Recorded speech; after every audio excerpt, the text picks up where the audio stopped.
commitment. It means taking a stand. Taking a stand for you. It means delivering. It means coming through. What if you don't keep your commitment, Les? What if you give it everything you have and you come up short? Or if you don't give it everything you have, what if you get weak along the way and you throw in a towel on yourself, you surrender to your emotions? What then?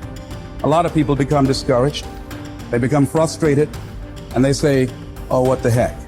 And they go back to doing what they were doing before, saying it doesn't work. You get to make a choice. Is failure going to break you, or is failure going to make you? You get to decide. Failure doesn't. It's okay to fall. It's okay to cry. It's okay to go home. But quitting should never be an option. It's not in falling that makes us failures.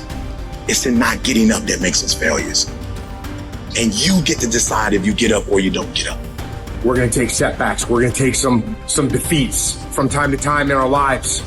And when that happens, what that actually does, or what that actually should do, is make your vision clear. Make your mission clear.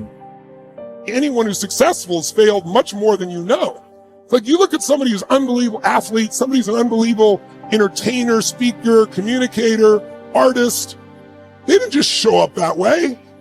They are being rewarded in public for what you practice in private consistently. You might want to jot that down. We're all rewarded in public for the things that we consistently practice and refine in private. And so you see that person, you think they're a genius, but if you watch, they've been failing more than anybody else. They just failed more often, so they learn quicker.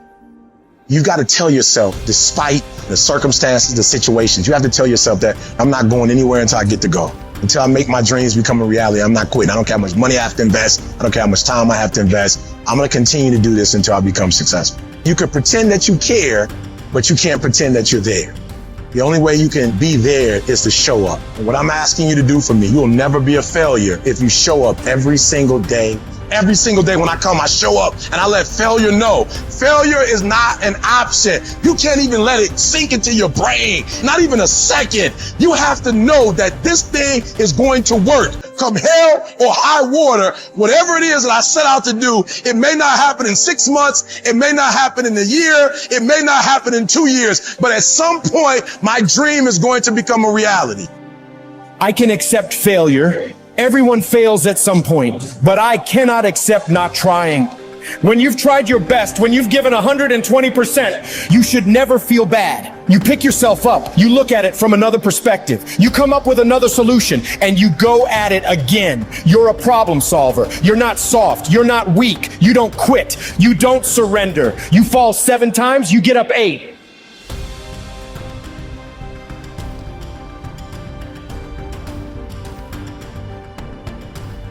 There is a cycle of history that is plain as day. Good times create weak people. Weak people create bad times. Bad times create strong people. Strong people create great times. This is the cycle of history. Our thinking, our process is so affected by the way we're raised generationally, the experiences we go through. So let me give you an example of why we're having challenges today and why I'm more than hopeful. Let's say you were born in 1910. Now, think of it this way first. Remember I talked about pattern recognition, pattern utilization, pattern creation. What gave humanity its greatest jump in its capacity was pattern recognition around seasons. Up until that time, we were hunter-gatherers, barely able to survive. It all depended on what was happening in the environment. We were dependent on the outside world. But once we understood the seasons, that planting in the springtime and then taking care of through the summer, boy, in the fall you can reap, and then there's gonna be winter, you gotta hang on to this stuff so you can survive. Once we recognized that pattern, humanity transformed. Communities were created, eventually cities and countries and states, right? So think of it this way. There's also a pattern of your history as a human. 0 to 21, 19 to 2021 is a springtime, where everything's easy. It's easy to grow. Growth happens, you don't have to do squat. Your body grows, life grows. And some of us had a more protected childhood, some of us had no protection. We had to step up and take care of things when we were 7 or 8 years old. But regardless, overall, it's a time in which people look out for you, you're taught things, you consume what you're taught. But once you come 19, 20, 21 roughly, and sometimes it's 16 for some people, 25 for others, but you get the picture, You enter a new season of life. You go to the summertime where you start testing and go, well, this is what I was taught, but do I really believe this? You know, this is what people say, but now I'm in a relationship, you know? And so all of this next 20 years is an explosive growth period if you work at it from 21 to 41. From 42 to 62 is a reaping time if you planted really in the spring and you pushed hard through the summer, you're gonna reap. Now, if you didn't plant in the springtime, you're gonna weep in this season. You know, you're gonna be like, I don't have any money, I don't have any time, I don't know what to do, where am I going? But that's a season of power.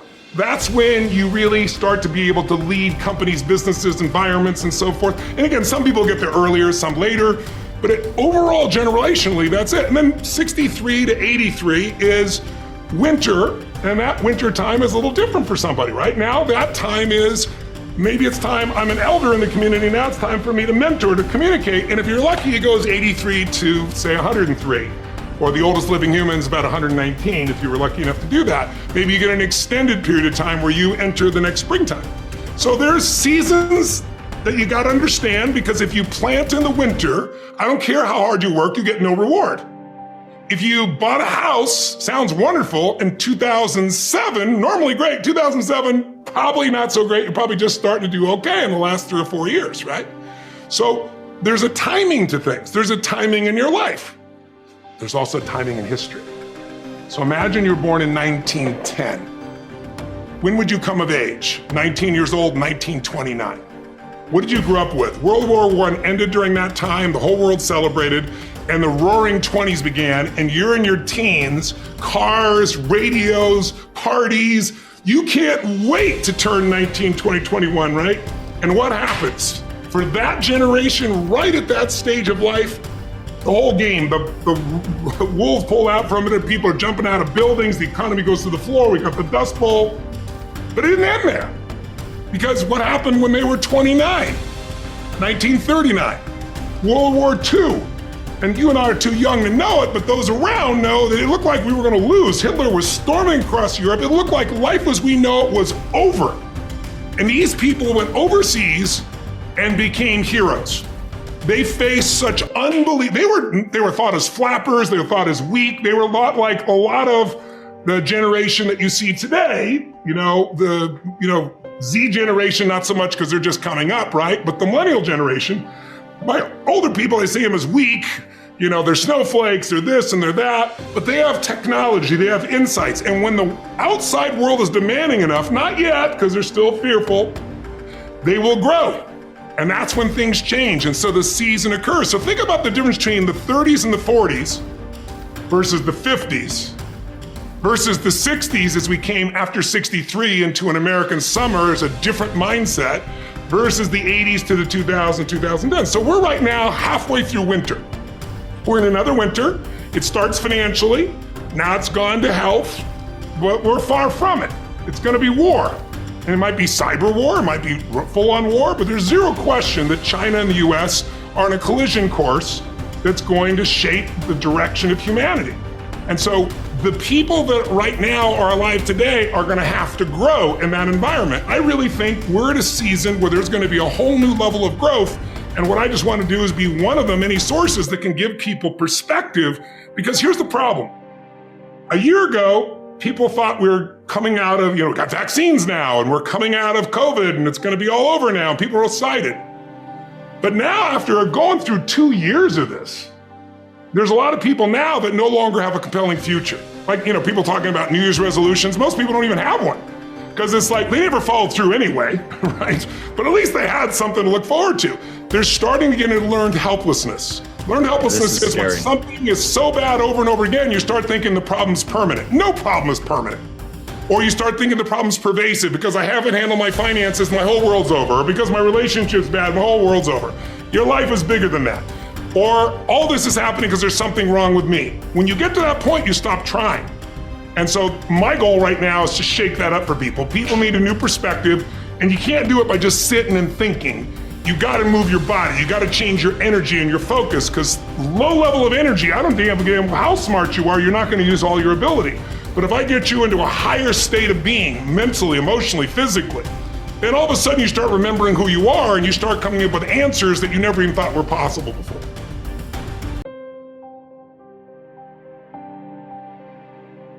You will hear many people saying, "When I am 50, I shall retire into leisure.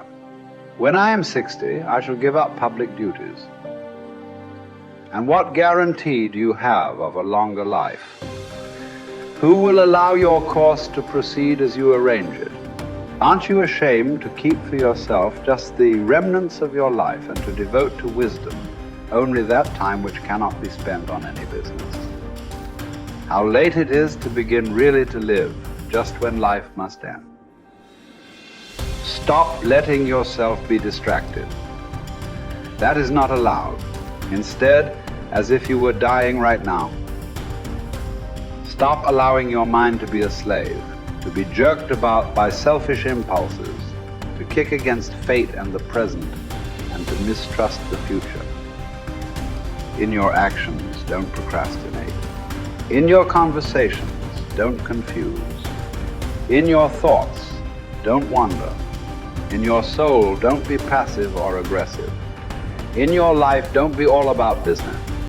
It is essential for you to remember that the attention you give to any action should be in due proportion to its worth, for then you won't tire and give up if you aren't busying yourself with lesser things beyond what should be allowed.